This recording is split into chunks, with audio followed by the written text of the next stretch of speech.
اچھا دیکھیں، بات یہ ہے کہ بہت سے لوگ مجھے یہ کہتے ہیں کہ آرمی میں بے شمار لوگ ہیں جو جینونلی یہ بلیو کرتے ہیں کہ ملک کو سیاستدانوں نے تباہ کیا ہے، اور وہ لوگ اسے اس تباہی کی اور بربادی کے راستے سے ہٹا کے صحیح راستے پہ ڈال سکتے ہیں. تو اس لیے ہو سکتا ہے کہ دیر از اے ٹرسٹ ڈیفیسٹ، یہ لوگ اعتبار نہیں کرتے سیاستدانوں پہ، اور بے شمار سیاستدانوں نے ایسا کیا بھی ہے. تو اب پھر وہی چیز ہے کہ جی آپ یہ کہہ رہے ہیں کہ جی انہیں آپ چھوڑ دیں، یہ سارا کچھ سیاستدانوں کے حوالے کر دیں اور وہ پھر برباد کرنا شروع کر دیں اس چیز کو. اب یہ سیدھا ہے. جب ہم ہسٹری میں جاتے ہیں تو ہمیں اندازہ ہوتا ہے کہ چیزیں کیسے ایوالو ہوئیں. ٹھیک ہے، جب آپ ویسٹ کو دیکھتے ہیں تو ویسٹ بھی کوئی اوور نائٹ اس طرح سیولائزڈ اور ترقی یافتہ معاشرے میں تبدیل نہیں ہو گیا. جو ایوولوشن ہے یہ ایک سلو پروسیس ہے. اب 80s کی 90s کی سیاست دیکھ لیں کہ کیسے IGI کو بنایا گیا. ٹھیک ہے، پھر کیسے آپ نے جو ڈاکٹرائن آف نیسیسٹی ہے اس کو یوز کیا، کیسے آپ نے پپٹس جو ہیں وہ کریٹ کیے. اگر آپ نے ایک 100% ڈیموکریٹک جو گورنمنٹ ہے اس کو ایوالو کرنے دیں.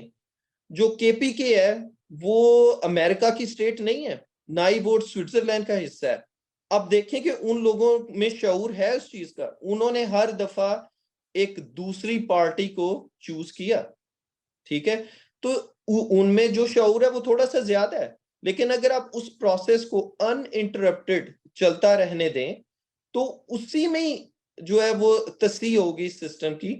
ایک دفعہ لوگ غلط فیصلہ کریں گے، 2 دفعہ کریں گے، تیسری دفعہ وہ صحیح طرف جائیں گے. اور یہی ہوا کہ اس 2 پارٹی سسٹم میں آپ کو ایک ہوپ نظر آئی. آپ کو ایک شخص نظر آیا کہ جس نے آ کر آپ کو بتایا کہ آپ کے کانسٹیٹیوشنل رائٹس کیا ہیں.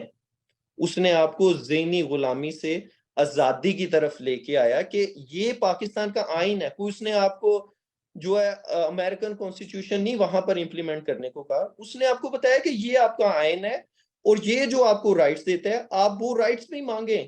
صرف اس میں وہ رائٹس نہیں ہے کہ جن کو چینج کر کے جو لیڈ کیپچر ہے اس کو جو فائدے دیے جا رہے ہیں. ہمیں لگتا ہے کہ صرف وہی کانسٹیٹیوشن ہے پاکستان میں. It's all about lead capture. جب ان کی مرضی ہوئی بند کمروں میں بیٹھے اور یہ امینڈمنٹ کر لی، یہ نیا لا اپروو کر لیا، یہ کر لیا. ہمیں بلیو کرنا پڑے گا اپنے جو کانسٹیٹیوشنل جو ہمارے انسٹیٹیوشنز ہیں ان کے اوپر. ہمیں ان کو انڈیپینڈنٹ کرنا پڑے گا. جب تک آپ ان کو انڈیپینڈنٹ نہیں کریں گے یہ غلطی جو شروع سے آ رہی ہے یہ نہیں سدھرے گی. آپ کو انڈیپینڈنٹ جوڈیشری چاہیے، آپ کو انڈیپینڈنٹ بیوروکریسی چاہیے، آپ کو انڈیپینڈنٹ جو پروونسز کے جو ہیڈز ہیں، جو چیف منسٹرز ہیں، وہ آپ کو انڈیپینڈنٹ لوگ جو چاہیے جو کہ فیڈریشن کے لیے جو ہیں وہ ڈیسیژنز لے سکیں. آپ کو انڈیپینڈنٹ میڈیا چاہیے. انڈیپینڈنٹ جو ہے وہ جرنلزم ہوگا تو آپ اس کو ریکٹیفائی کریں گے اپنی مسٹیکس کو. تو آپ کو تھوڑا سا ٹرسٹ کرنا پڑے گا سسٹم کے اوپر. جیسے اس قوم نے آپ کے اوپر ٹرسٹ کر کے ساری ذمہ داریاں آپ کو دے دی تھی اور یہ آپ قوم کو پتا تھا کہ ان کے ساتھ دھوکہ نہیں ہوگا. تو یہ قوم اسی لیے اس ڈینائل میں چلی گئی ہے. یہ اس اسٹیٹ آف ڈینائل کہ جب آپ کسی سے انکنڈیشنل پیار کرتے ہیں اور آگے سے آپ کو لگے کہ جو ان کے ساتھ ہوا ہے تو وہ اس ان فیز آف ڈینائل. تو آپ نے یہ کوشش کرنی ہے کہ ان کو واپس وہ ٹرسٹ ڈیفیسٹ جو ڈیولپ ہو گیا ہے وہ واپس کیسے لے کے آنا ہے. آپ کے پاس پاور ہے اور آپ یہ سب کچھ ٹھیک کر سکتے ہیں. عوام آپ کے پیچھے دوبارہ کھڑی ہوگی. صرف آپ سسٹم کو کریکٹ کریں اور جو صحیح الیکشن کے بعد جو بھی آتا ہے اس کو آپ پاور دیں اور ان کو امپاور بھی کریں، ان کو اختیارات بھی دیں. اور یہ کنسیپٹ ختم کر دیں کہ جی اگر آپ کی عوام میں قبولیت ہے تو مقبولیت ہے لیکن آپ کے پاس اس کی قبولیت نہیں ہے تو وہ نہیں آ سکتا کہ ہم اس پہ کاٹا لگا دیں، ہم اس پہ کاٹا لگا دیں. نہیں، آپ عوام کے مینڈیٹ کو رسپیکٹ کریں، آنے دے جو بھی آتا ہے. میں سمجھتا ہوں کچھ بنیادی یہاں پہ چیلنجز ہیں جن سے لوگ کو کر پاتے ہیں. نمبر 1 سب سے پہلی بات تو یہ ہے کہ ہر ایک کی ایک کیپیسٹی ہوتی ہے. لی کوان یو جو سنگاپور کے بانی تھے انہوں نے کہا تھا کہ جی فوج کے سوچنے کا ایک خاص طریقہ ہو. پاکستان میں چونکہ فوج کا عمل دخل بہت زیادہ ہے اور فوج کی بہت ہی آپریشنل اور ٹیکٹیکل سوچ ہوتی ہے، فوج کی اسٹریٹجک سوچ نہیں ہوتی، اس کے لیے آپ کو سویلین لیڈرشپ پہ ریلائی کرنا، فوج میں آپ کو ایک مخصوص انداز میں سوچنا. تو ایک تو وہ آپ کی کیپیسٹی لمیٹڈ ہے ان لوگوں کے سوچنے کی، اس لیے یہ اتنی دور کی اور اتنی. سیکنڈ بات یہ ہے کہ اس وقت جو حالات ہیں یہ پاکستان کی تاریخ میں کبھی نہیں ہوئے پہلے، کبھی بھی ان لوگوں کو اتنی تھریٹ فیل نہیں ہوئی. دس از این ایگزسٹینشیل تھریٹ، ان کے وجود کو خطرہ بھی محسوس ہو رہا ہے. انہوں نے ذرا سا گرپ لوز کی تو پھر یہ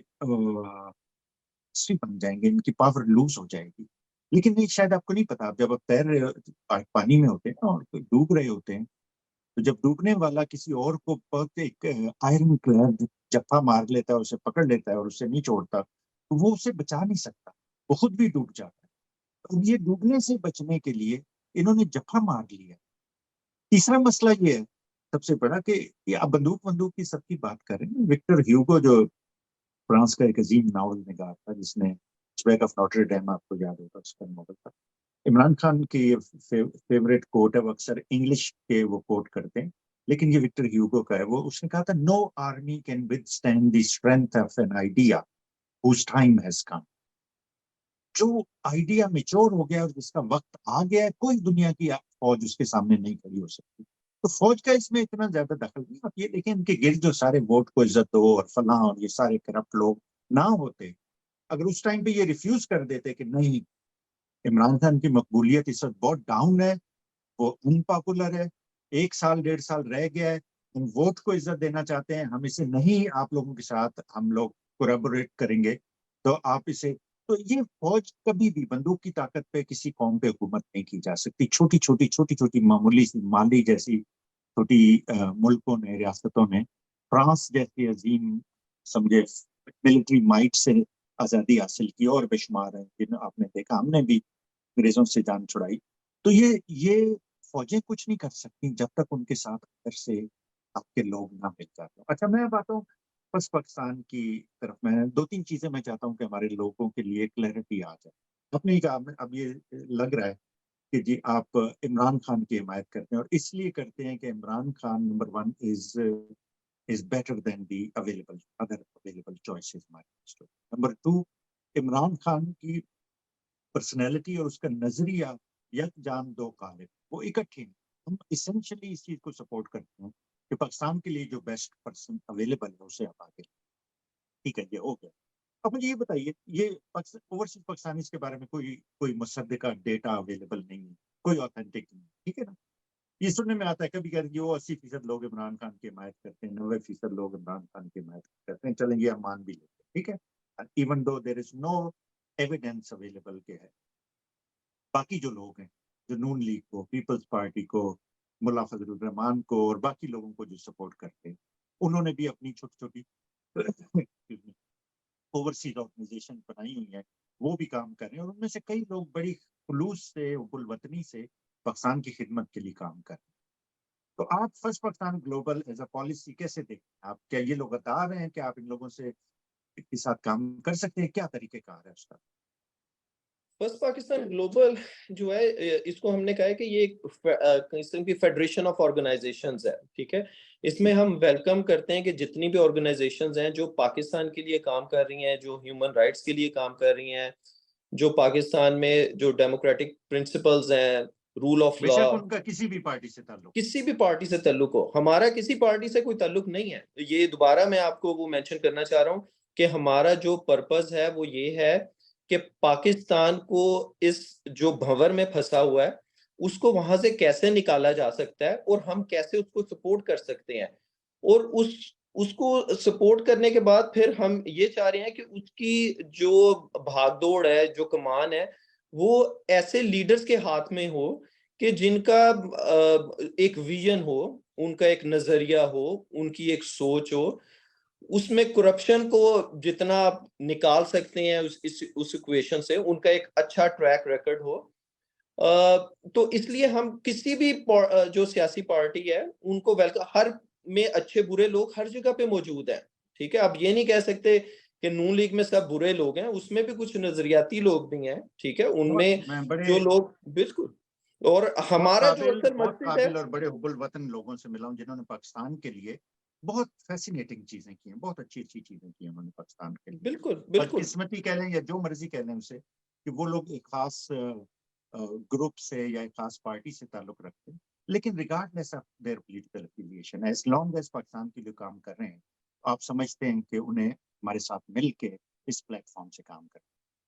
بالکل تو بالکل جو اس میں کوئی قید نہیں ہے. اور اس میں اگین کہ جب آپ عمران خان کی بات کرتے ہیں تو اس میں یہ ہے کہ ہمیں جو اوورسیز پاکستانی ہے، مطلب میجورٹی، آپ اگر یہاں پر کوئی بھی آپ سروے کروائیں یا دیکھیں تو صرف اس کی کریڈیبلٹی ہے، ٹھیک ہے، کہ اس نے پچھلے 50 سال میں اپنی ایک کریڈیبلٹی ڈیولپ کی ہے. اور ہمیں لگتا ہے کیونکہ ہمارے پاس کمپیریزن ہے کہ ہم نے وہاں پر اپنی ایجوکیشن، اپنی جابز وغیرہ کر کے ایک ایکسپیرینس حاصل کیا ہے، اور جیسے وہاں پر لوگوں کو سروسز پرووائڈ کی جاتی ہیں، اور پھر جب ہم یہاں پر آئے تو ہمارے پاس ایک کمپیریزن ہے. تو جب ہم کمپیئر کرتے ہیں چیزوں کو تو ہمیں لگتا ہے کہ وہ جو باتیں کر رہا ہے وہ پاکستان کی ترقی کے لیے ضروری ہیں. وہ چیزیں جو وہ نظریہ لوگوں کو دے رہا ہے، وہ جیسے لوگوں کو ایجوکیٹ کر رہا ہے، وہ جیسے کرپشن کے اگینسٹ جو ہے اپنا ایک ویژن لے کے آ رہا ہے، جیسے رول آف لا کی بات کرتا ہے، ڈیموکریٹک پرنسپلز کی بات